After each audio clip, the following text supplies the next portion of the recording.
If not, there will be no place to come home and visit. So quite some strong criticism of the Irish government and how Ireland is dealing with things. It's a universal issue. We're dealing with similar issues here in the United Kingdom. And the government continually does not allow people to express their concerns about that. So Garron Noone makes his points clear. He says that he doesn't think that Conor McGregor is a nice person. We know that Conor McGregor is a mixed martial arts fighter. Talking about immigration is tough, but why does it always turn into an argument? Are too many people arriving too fast, or are restrictions unfair? Are Islamist ideas imported into this country? What happens when schools and hospitals struggle? Can crime concerns be discussed without accusations of discrimination?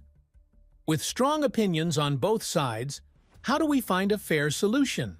Well, to know all about this issue, stay tuned till the end.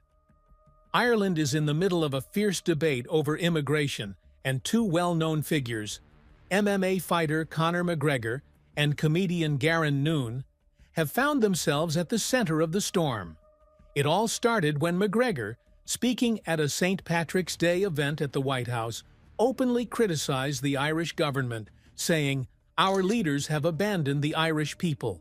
They throw millions at foreign causes while our own struggle. Illegal immigration is taking over small towns overnight, and if this keeps up, there'll be no Ireland left for the next generation."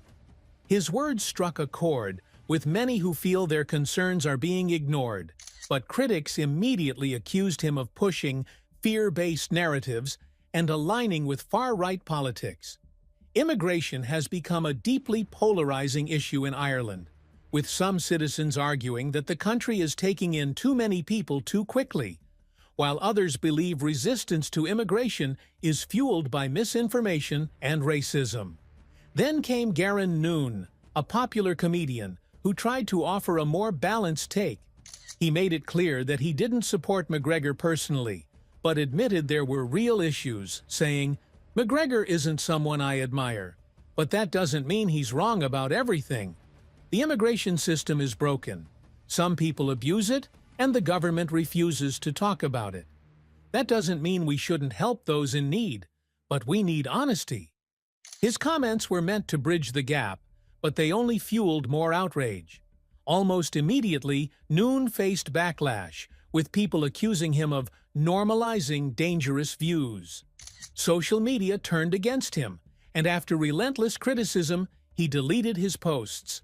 Supporters were frustrated, saying, "If even a moderate like Noone is silenced, how can we ever have an honest debate?" The bigger issue here is how political divisions in Ireland are shaping this conversation. The ruling government, led by center-right and center-left coalitions, has been accused of prioritizing global commitments over local needs, while opposition parties, including nationalist and populist groups, are gaining traction by tapping into public frustration over immigration policies. Meanwhile, mainstream media and progressive activists argue that fears of overrun towns are exaggerated and driven by misinformation. The real challenge now is whether Ireland can have a conversation about immigration without turning it into a political battlefield where one side is labeled far right and the other out of touch.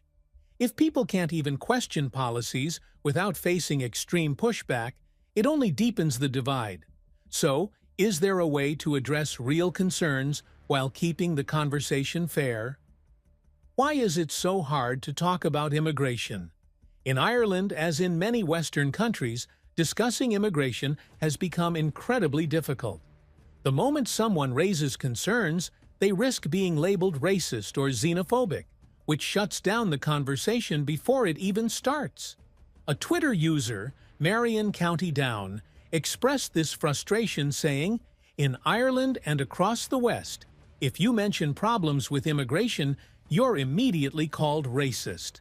If you say services are struggling, you're racist. If you ask where migrants are coming from, you're racist. It's impossible to have an open discussion." This mindset makes it hard for people with genuine worries to express their thoughts without fear of backlash. So, why does this happen? One reason is that politicians and public figures are often hesitant to address immigration honestly. Many want to be seen as inclusive and avoid controversy, so they sidestep tough questions. Another problem is that the debate is often dominated by extreme views, those who either want open borders or those who oppose immigration entirely. This leaves little space for people who recognize problems but don't want to be associated with anti-immigrant rhetoric. When reasonable concerns get dismissed as far-right, frustration grows and people feel unheard. Is there a legitimate concern about cultural differences? One of the more controversial parts of the immigration debate is the concern about cultural differences, particularly regarding Islamist extremism. While no one is saying that all Muslim migrants bring radical beliefs, some people argue that Europe has seen social tensions arise due to cultural clashes. Commentator Scarlett Maguire believes that mass migration is a serious issue, but warns against blaming entire cultures. She explained, "Yes, migration is a challenge, but calling other societies backward or medieval doesn't help. The real issue is that governments fail to plan properly, and too many people arrive at once, overwhelming local services." On the other hand, Philip Kessley, another commentator, thinks cultural differences shouldn't be ignored. He pointed out, "People say we should welcome everyone, but what happens when those migrants come from places where women have fewer rights, LGBT people are persecuted, and religious intolerance is common? Are we just supposed to pretend that it won't impact our society?" He also cited a survey showing that 46% of British Muslims hold anti-Semitic views, adding, "We need to ask whether we're importing intolerance instead of diversity." Another issue is crime rates among certain migrant groups. According to the UK Home Office, 40% of Albanians in Britain have criminal records, raising concerns about border security. Additionally, many asylum seekers turn out to be economic migrants, people who aren't fleeing war but simply seeking better jobs. This puts pressure on systems meant to help those in genuine need. How can immigration be managed more effectively? Both sides of the debate agree on one thing: immigration needs to be controlled, but opinions differ on how to do it. Scarlett Maguire believes that this isn't just an issue for one country, but a challenge for all of Europe. Ireland, Britain, France, none of them can handle this alone. Countries need to work together to create policies that balance humanitarian aid with national interests, she said. She argues that better international coordination is needed to ensure fair distribution and prevent certain nations from being overwhelmed. Philip Kessley takes a stricter approach. We need clear rules.